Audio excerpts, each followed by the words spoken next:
Hello, Acadia Eagles, and welcome to today. We're going to be reading the last chapter of the Treasure Tree. So we're going to read chapter 6. Here we go. Chapter 6, The Key to the Treasure Tree. The four best friends had learned many things in their search for the treasure tree, especially how much they needed each other.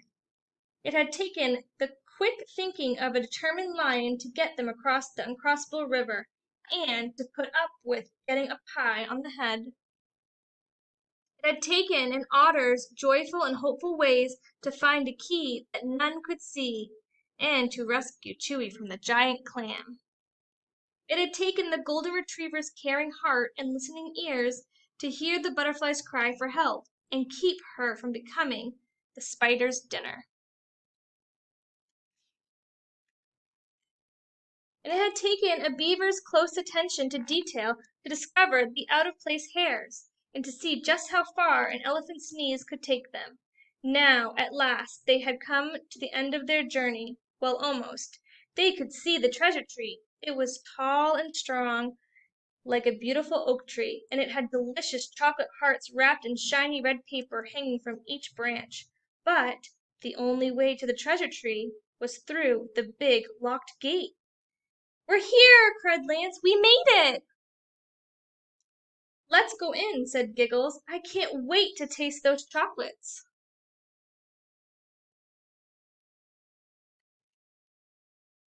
"Our keys!" shouted Chewy. "Our keys must open the gate. That's why we had to search for them." "Let's give them a try," said Lance. He put his key into the big lock on the gate and turned the key, but nothing happened.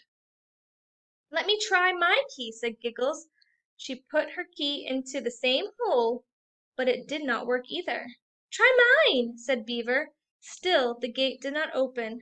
Then Honey the golden retriever said, "It must be mine." But it wasn't. They still couldn't get the gate to open. Now the animals were stumped. They had come so far, gone through so much, gathered every key, and yet they still couldn't get the gate to open. "How are we going to get in?" asked Honey, and that's when they heard a familiar voice. "Don't worry, best friends," said Wise Old Owl. "You've got the key to unlock the gate right in your hands."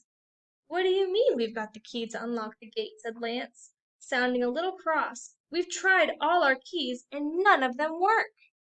"Ah, but you're missing something," said the owl in a kind voice. "What was it that you learned on your adventures?" "How to pick a blueberry pie, how to tickle a clam, how never to stand near an elephant when he sneezes," said the otter.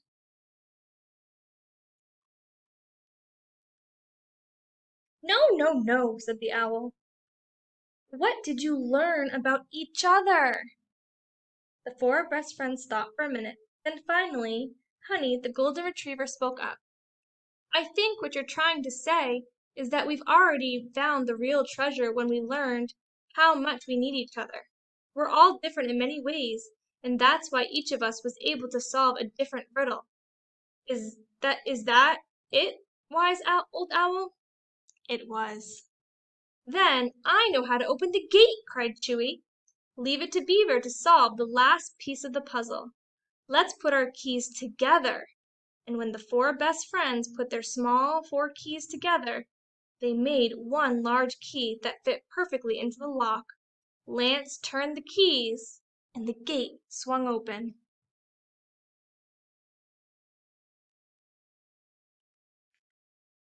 The four best friends ran to the tree for the biggest chocolate feast ever. But the very best treasure of all was knowing how much they loved and needed each other. And they would never forget the wise old owl's final words. "The greatest truth you'll learn today is friends need friends along the way."